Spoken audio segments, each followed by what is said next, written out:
پانچویں فضیلت جو اس کو دی گئی روزہ دار کو، اور حضور سے قبل جو امتوں میں لوگ روزے رکھتے تھے یہ فضیلتیں ان کو نہیں عطا کی گئی۔ جنت کو پورا مومن کے لیے آراستہ و پیراستہ کیا جاتا ہے۔ حضرت ابو ہریرہ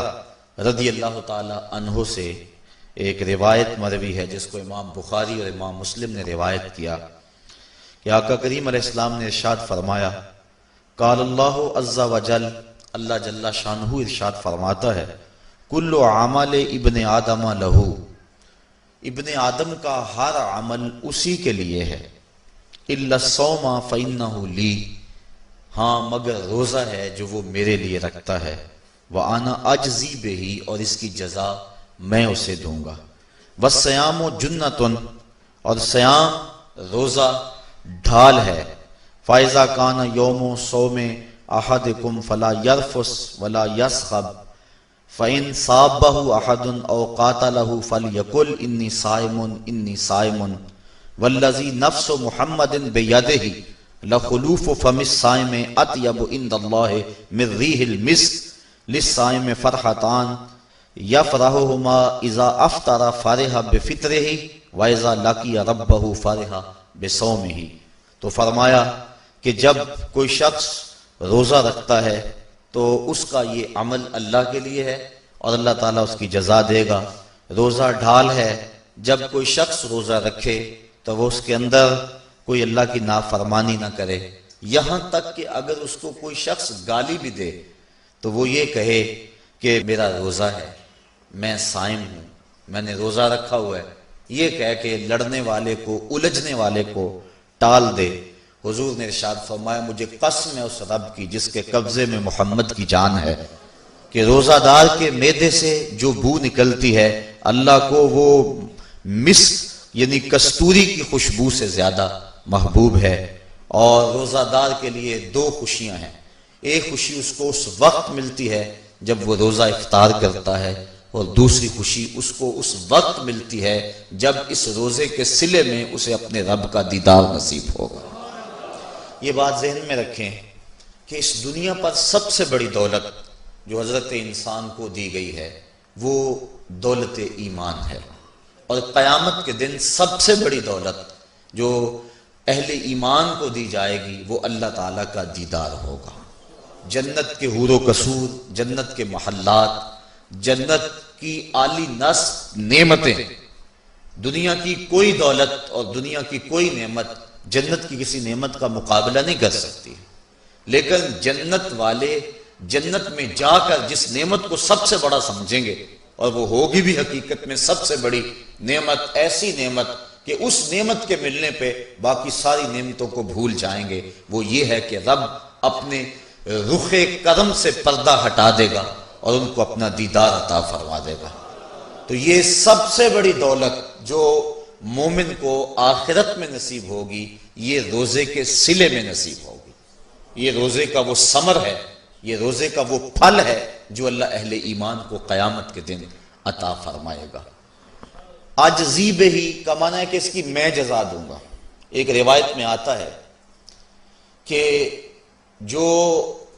اعمال ہیں وہ 7 طرح کے ہیں، 2 اعمال ایسے ہیں کہ جو واجب کرتے ہیں، 2 اعمال ایسے ہیں کہ جن کی جزا ان کی مثل ہے،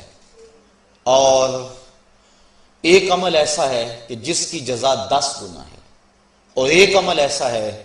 کہ جس کی جزا 700 گنا ہے، اور ایک عمل ایسا ہے جس کی جزا بے حساب ہے۔ فرمایا کہ وہ 2 عمل جو واجب کرتے ہیں وہ یہ کہ اگر کسی شخص نے اللہ کی عبادت کی اور اس کے ساتھ کسی کو شریک نہ ٹھہرایا تو وہ جنت کو یہ اعمال واجب کر دیتے ہیں، یعنی اس کو جنت کا ملنا لازم ہے، ضروری ہے، واجب ہے اس کے لیے۔ اور دوسرا وہ شخص جس نے اپنے رب کے حکموں کو توڑا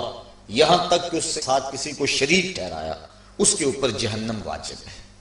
اور 2 وہ عمل جن کی جزا ان کی مثل ملے گی، ایک وہ گناہ جو اس نے کیا تو اس کی سزا اس کی مثل دی جائے گی، اور دوسری وہ نیکی جو اس نے کی نہیں ہے لیکن اس کا عزم کیا تھا تو اس کو بھی ایک نیکی کا ثواب دے دیا جائے گا۔ ایک عمل وہ ہے جس کے بدلے کے اندر 10 گنا اس کو اجر دیا جاتا ہے، اور فرمایا اس سے اس کے نیک اعمال مراد ہیں، اور فرمایا کہ جو اس کا چھٹا عمل ہے وہ ایسا ہے جس کے بدلے کے اندر اس کو 700 گنا اجر دیا جاتا ہے، اور وہ راہ خدا میں اس کا صدقہ کرنا ہے، اور فرمایا ایک عمل ایسا ہے جس کی جزا کا دنیا پر کوئی حساب ہی نہیں ہے، اور وہ بندے کا اللہ کے حضور اپنے روزے کے ساتھ پیش ہونا ہے۔ تو روزہ ایک ایسا عمل ہے کہ جس کی جزا کا کوئی حساب ہی نہیں ہے، تو یہ اللہ کے علم میں ہے کہ وہ اپنے بندے کو کتنی اس کی جزا اور کتنا اس کا صلہ عطا فرما دیتا ہے۔ تو یہ اجر ہے نیکی کا، اور آقا کریم علیہ السلام نے ارشاد فرمایا روزہ ڈھال ہے اور جہنم سے بچنے کا ایک مضبوط قلعہ ہے۔ روزے کے من جملہ ثمرات میں سے ایک ثمرہ مرتبہ احسان کا حاصل ہونا ہے۔ مرتبہ احسان کیا ہے؟ اس پہ حدیث جبریل میں آپ کے سامنے رکھنا چاہوں گا، جس کو امام بخاری نے اور دیگر ائمہ احادیث نے ذکر کیا ہے۔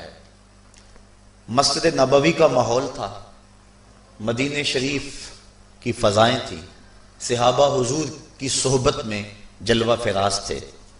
نور بٹ رہا تھا، اجالے اتر رہے تھے، صحابہ کے من روشنی سے مالا مال تھے کہ حضرت عمر فاروق رضی اللہ تعالی عنہ فرماتے ہیں کہ ایک شخص آیا جس کی گھنی سیاہ داڑھی تھی اور اس کا سفید لباس تھا، ہم میں سے اسے کوئی جانتا بھی نہیں تھا،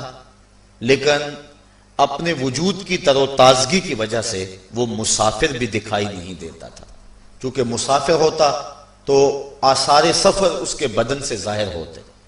لگتا تھا جس طرح یہی کسی گلی سے نکل کے آیا ہے، لیکن چونکہ وہ وہاں کا رہنے والا نہیں تھا، ہم میں سے اسے کوئی پہچانتا بھی نہیں تھا۔ اب وہ حضور کی خدمت میں آیا، فَأَسْنَدَ رُكْبَتَيْهِ إِلَىٰ رُكْبَتَيْهِ، اور اپنے گھٹنوں کو جوڑ کر حضور کے گھٹنوں کے ساتھ ملا کر بیٹھ گیا، اور حضور علیہ السلام سے عرض کرتا ہے کہ حضور مجھے خبر دیجئے کہ ایمان کیا ہے۔ حضور نے ارشاد فرمایا ایمان یہ ہے کہ